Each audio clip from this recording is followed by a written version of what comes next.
with the tough questions? If you get a very tough question, sometimes when you're on stage and you got a very tough question, so what's your methodology? How do you deal with tough questions? Normally whenever any question is asked, I always tell my students that you have to always repeat the question. The reason to repeat is so that if the question wasn't very clear, the audiences, they can hear. If I made a mistake in understanding the questioner can correct me. There are various reasons. Yeah.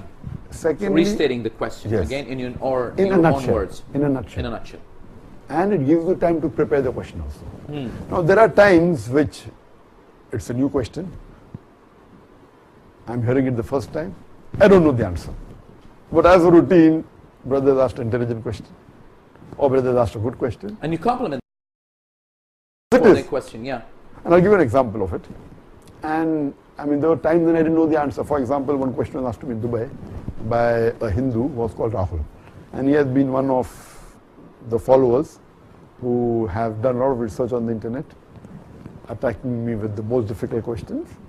And finally, after a few years, he accepted Islam. One of the questions he asked me, he told me that I know more about Islam than my engineering which I've done in UK. And he said that I have read several tafasirs, various commentaries of the Quran.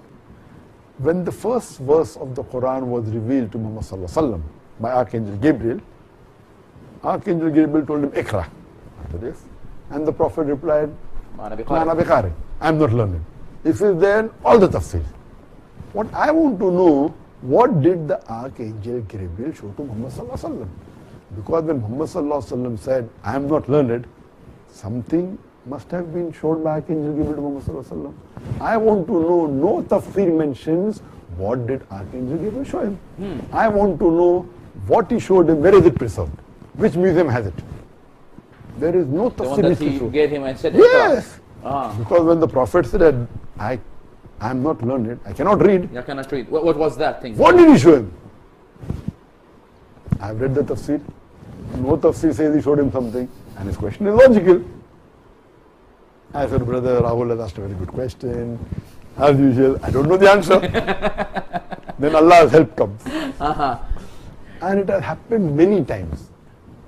These questions are not related with knowledge, it's logic. And believe me, I don't know the answer.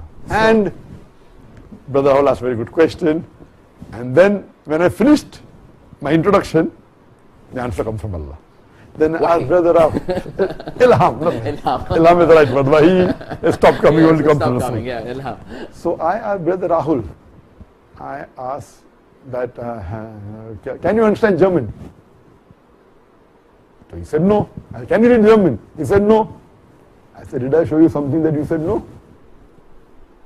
I didn't show you anything, I only asked you and you said no. Yeah. So similarly, Archangel Gabriel asked Muhammad sallallahu alaihi wasallam, if you don't know, you don't have to tell him, okay, show me German, and then you say, I don't know German. I decided to clap, and it was more for logic. Wow. So many times it happens that, it's Allah's help.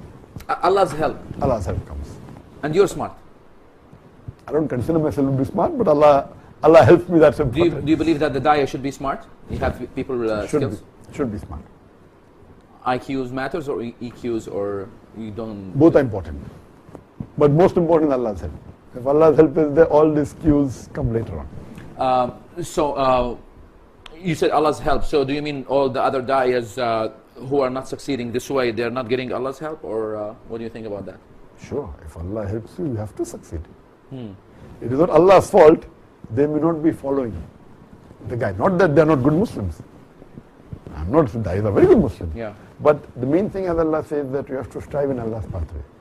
Allah says in Surah Ankabut chapter 29 verse 69, if you strive in His pathways, Allah will open up your pathways. If your pathways aren't opened, you don't have to blame Allah, you have to blame yourself for striving. It's not correct. So if a da'i says he's not successful, you cannot blame Allah, you have to blame yourself. Not the da'i may be a very good Muslim, he will go to Jannah inshallah, but if he's not successful in that particular talk, or is not able to convince, it is he is to blame, not Allah. Well, I don't consider myself to be a very good speaker. I don't consider myself to be very smart. It is Allah is more in my favor.